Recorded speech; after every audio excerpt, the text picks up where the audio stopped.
Olá, tudo bem? Eu sou o professor Carlos, vim aqui fazer uma microaula sobre a Primeira Guerra Mundial e a gente vai comentar alguns pontos que seriam importantes ressaltar sobre a Primeira Guerra Mundial. Então a gente vai falar sobre a Primeira Guerra Mundial e para falar da Primeira Guerra Mundial a gente tem que voltar um pouco antes da Primeira Guerra Mundial. A gente vai comentar alguns pontos, como por exemplo o século XIX. Alguns historiadores dizem que o século XIX vai terminar no século XX. Parece até estranho se afirmar isso, mas eles falam isso por quê? Porque vários acontecimentos do início do século XX são consequências exatamente daquilo que aconteceu no século XIX. Então vamos lá. O que o século XIX tem tanto a ver com o início vamos dizer, da Primeira Guerra Mundial? Bem, vai ter influência, por quê? Porque vamos ter um surgimento, por exemplo, da Alemanha. Né? A Alemanha vai se unificar durante o século XIX. Então, durante a unificação alemã, a França vai tentar impedir essa unificação. Então, tem uma guerra conhecida como Guerra Franco-Prussiana, aonde os franceses vão levar a pior e vão ser derrotados, né? Vão ser derrotados nessa guerra. Isso vai criar um chamado revanchismo francês. Outro fator seria a disputa colonial. Né? Na página 17 do livro de vocês, você vai encontrar um mapa da África e, consequentemente, as divisões da África. Né? Quando a Alemanha surge, como a Alemanha surge, ela surge como uma grande concorrente econômica da Inglaterra. E como ela não tinha grandes possessões coloniais, ela ficava um pouco atrás da Inglaterra. Então a Alemanha vai correr atrás, né, de novas áreas coloniais. Isso vai fazer com que a França, né, quer dizer, com a Alemanha, entre em conflito, quase entre em conflito com relação à França, né, com a questão ao Marrocos. Né. Só não vai existir esse conflito porque vai haver um tratado onde a França vai aceitar ceder alguns territórios, né, aos alemães. Né. Se não fosse isso, né, provavelmente tinha um conflito já nesse contexto. Então a gente já falou da concorrência econômica, né, concorrência econômica dos países, onde cada país tentava, vamos dizer assim, impedir, né, tentar impedir o desenvolvimento econômico do outro, né, sem colocar problemas. Outro fator, nós teríamos também as disputas nacionalistas, né, uma disputa nacionalista que já falou que um dos movimentos nacionalistas a gente já discutiu aqui, como por exemplo o revanchismo francês, que vai ser causado por essa derrota na guerra franco-prussiana, onde a França vai se sentir fortemente humilhada e vai ter que ceder, vai ter que pagar uma indenização à Prússia e vai ter que ceder uma parte do seu território à Prússia, né, que seria a região de Alsácia e Lorena, né, que é se formar da origem o que vai se unificar e surgir o que nós chamamos hoje de Alemanha, né. Outros movimentos nacionalistas que existiam nessa época, nós temos, por exemplo, o pan-eslavismo, né, aonde era uma bandeira reivindicada pela Rússia, né, aonde a Rússia queria a unificação de todos os povos eslavos da banda oriental da Europa. Né. Pan quer dizer todos, né, a unificação de todos os eslavos. Outro movimento que vai surgir vai ser o pan-germanismo também, que é outro movimento nacionalista, aonde já era reivindicado tinha como líder, né, os alemães, que queriam a unificação de todos os povos germânicos da banda central da Europa. Né? E o revanchismo francês, que já foi citado aqui. Né? Observe então que na Europa, apesar da Europa estar num período de desenvolvimento cultural, né, da época, e essa época antes da Primeira Guerra Mundial era um grande período de apoio cultural. Vocês observam que existia um clima de paz armada, né? Então os países estavam em paz, né? Aparentemente havia aqui todo aquele desenvolvimento cultural, né? Mas aparentemente os países estavam se preparando para algum tipo de conflito, né? Porque já a rivalidade que os países tinham entre si já demonstrava que esse conflito poderia ser possível. Por isso os países eles vão se organizar em alianças, né? Então vamos ter surgimento de várias alianças, como por exemplo a dos alianças, né? Dos alianças. Nós temos, por exemplo, a chamada Tríplice Aliança e a chamada Tríplice Entente. Né? Com relação a essas alianças, elas sofreram alterações com o decorrer, né? Por causa de rivalidade entre os países. Nós temos, por exemplo, a Tríplice Aliança, né? Que na verdade era formada no início pelo Império Alemão. Né? Você tem o Império Austro-Húngaro e o Império russo, né? Por isso que era chamado a Aliança dos Três Imperadores, né? Por causa dos três impérios. Consequentemente, por rivalidades entre o Império Russo e o Império Austro-Húngaro, isso vai fazer com que a Rússia deixe essa aliança, consequentemente, entre a Itália. E vai ficar conhecido como Tríplice Aliança. Do outro lado, nós temos a formação da chamada Tríplice Entente, que no decorrer da guerra também vai sofrer mudança, né? Tríplice Entente, né? Francês acordo. E nessa formação e início nós temos o que? A Inglaterra, né? Nós temos a França e consequentemente a Rússia, né? A Rússia que fazia parte, né? Então nós temos a formação desses três grupos. Então nós temos aqui a formação desses dois grupos, quer dizer, né? Nós temos aí cada um com 3 países de origem, né? Consequentemente, no decorrer da guerra, os países vão entrando, né? Se agregando, e a guerra ganha proporções gigantescas que a gente vai destacar. Uma coisa que podemos destacar que é bastante que vai realmente causar o início da guerra vai ser a crise nos Balcãs, né? Os Balcãs eram uma região que era reivindicada por outros países, como por exemplo, nós temos a questão da Bósnia Herzegovina, né? Na questão da Bósnia Herzegovina, podemos observar que ela era uma região que ela estava sob controle do Império Austro-Húngaro, porém, apesar de ela estar sob controle do Império Austro-Húngaro, ela era uma região reivindicada pela Sérvia. Consequentemente, também tinha o Império Otomano, que também vai entrar no conflito, também tinha interesses nesse conflito. Com relação ao Império Otomano, é um império bastante antigo, né, que existia lá desde a Idade Média, muito antigo, e graças à Primeira Guerra Mundial, é um império que não vai existir mais, né, vai se fragmentar. Vai ser que a gente vai falar mais na frente. O estopim do conflito seria o assassinato do príncipe herdeiro, né, arquiduque Francisco Ferdinando e sua esposa, né, que ao fazer uma revista militar, né, na Bósnia-Herzegovina, ele vai ser assassinado por um rapaz, chamado Gravildo Príncipe, né, onde ele vai ser assassinado, ele e sua esposa, com 2 tiros, né. Diz que a última palavra dele foi onde ele disse que não foi nada, né. Então isso vai ser o estopim do conflito, né. Esse assassinato vai dar o pretexto para o Império Austro-Húngaro, por exemplo, invadir a Sérvia, né?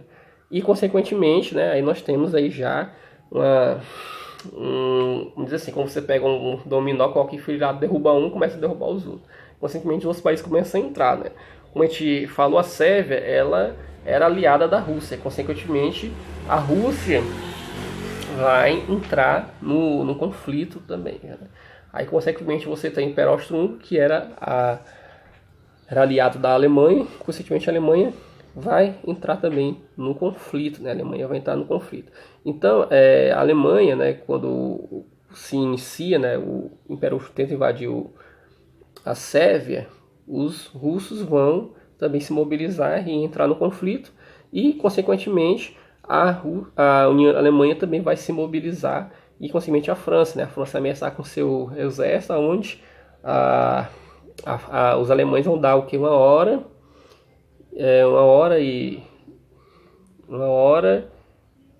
vão dar 18 horas, desculpa, dá 18 horas para que o exército francês desmobilize, né, o seu exército, né?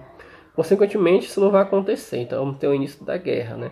Então, a Primeira Guerra Mundial, geralmente, ela pode ser dividida em 3 fases. Nós temos aqui, por exemplo, a primeira fase, que vai de 1914 a 1915, né? Seria uma fase de muita movimentação. A Alemanha vai querer dominar rapidamente a França, né? Então, rapidamente a Alemanha vai tentar dominar a França, vai chegar próximo até as redondeiras de Paris, né? E é uma coisa que é interessante, gente, né? Na primeira fase da Primeira Guerra Mundial se usava muito cavalos ainda, né? Nessa fase se utilizava. E na Primeira Guerra Mundial nós temos o primeiro uso importante da gasolina, né? Onde o exército francês vai mandar reforços, né, para proteger Paris, e vai ser contratado vários táxis, né, para levar os soldados para o fronte da batalha. Aí nós temos a primeira utilização importante da gasolina no conflito, né? Então, o que vai acontecer, né? Lógico, né, os alemães vão ser detidos na Batalha de Marne, eles vão ser impedidos, eles não vão conseguir invadir a Paris, né? E, consequentemente, com o decorrer da guerra, vai se perceber que a utilização de outro instrumento de conflito, né, de batalhas, que seria a questão das trincheiras, né? Naquele tempo, né, os soldados corriam um em direção ao outro, né? Como antigamente na Primeira Guerra Mundial, antes da Primeira Guerra Mundial, vamos ressaltar, os soldados ficavam um em frente ao outro, né, e um em direção ao outro, fazendo fileiras, né? Esse tipo de conflito se tornou inviável com a Primeira Guerra Mundial, porque não tem o surgimento da metralhadora, né? Então se facilitava muito você abater o inimigo em sua direção.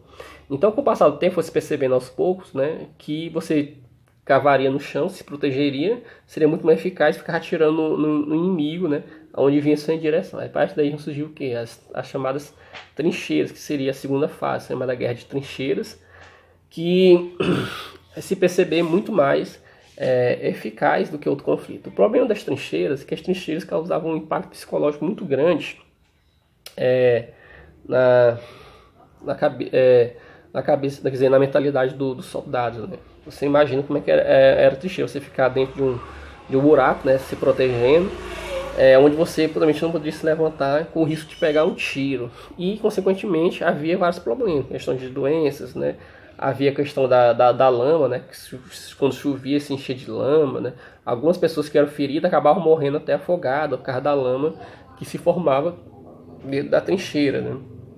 Aqui eu vou deixar aqui uns documentários que seria bom vocês assistirem, né? Vou deixar no link um documentário para vocês verem como é que era a vida dentro da trincheira, que não era nada agradável. Então ali havia questão de ratos, né?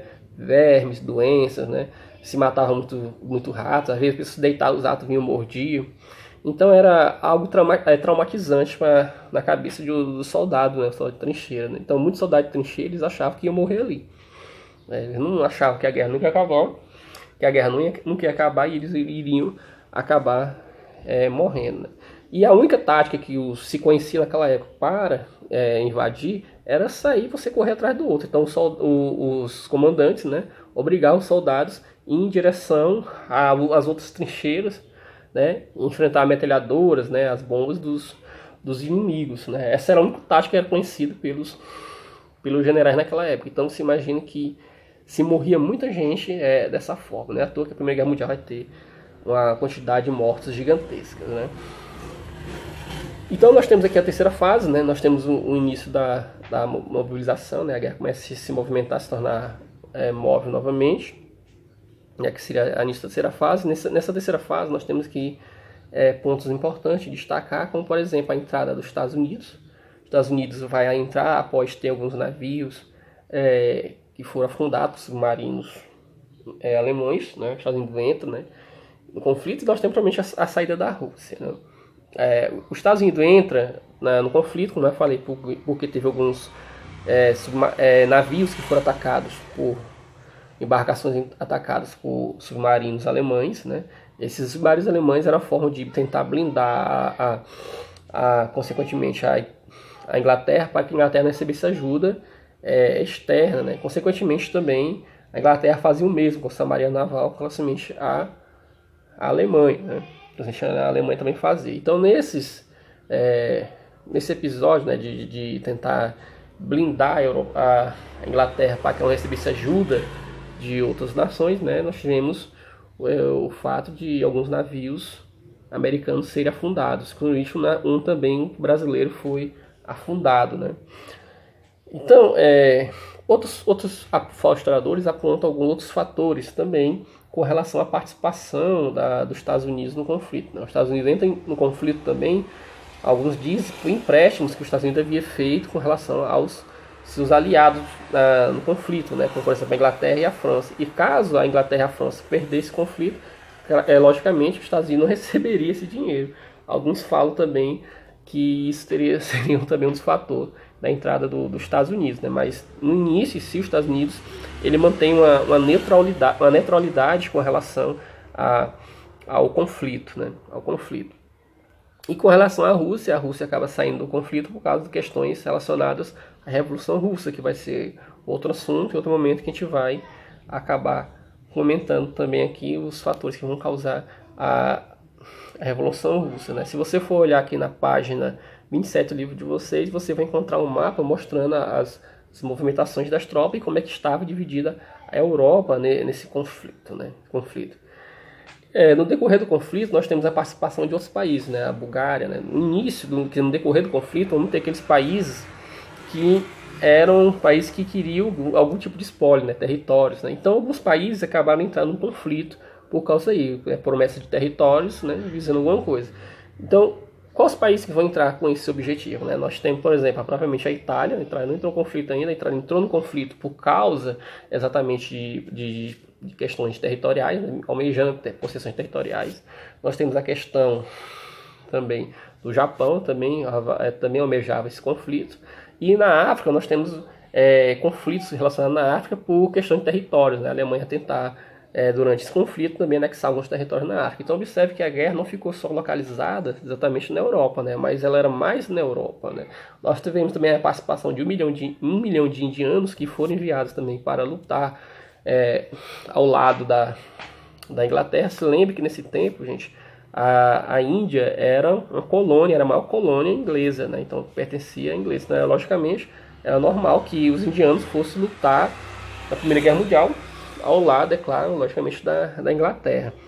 Então, vários países tiveram participação, entraram nesse conflito. O próprio Brasil participou nesse conflito, né? Mandando mantimentos, né? Vasculhando o Atlântico, né?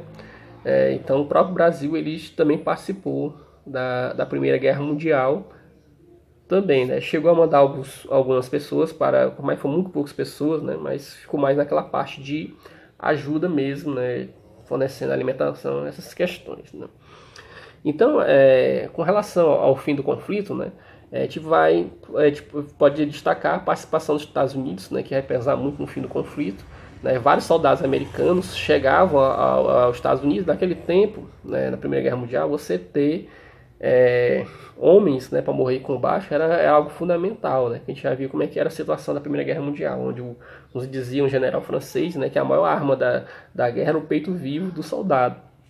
Então começou a chegar soldados americanos à Europa, e os alemães viram que era necessário vencer a guerra antes mesmo que o soldado estivesse pronto para o combate, né? Que para os soldados estadunidenses chegarem ao conflito, eles tinham que passar um bom tempo treinando antes de chegar. Então, logicamente, nós teremos que, já na terceira fase, uma grande mobilidade das tropas, onde os alemães vão tentar fazer rapidamente vencer a França, né, conquistar a França e vencer os povos aliados, né? Só que é claro que eles vão chegar a ameaçar novamente Paris, só que isso não vai dar bem sucedido, né?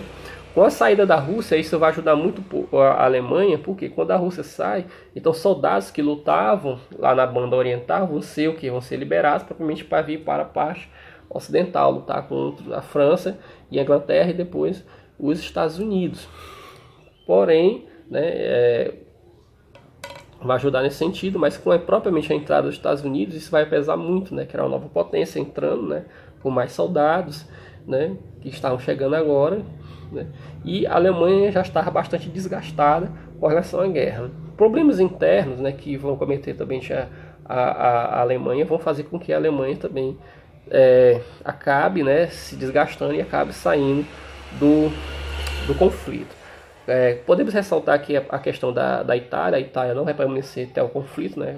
Ela acabar saindo também do conflito a partir de 1915.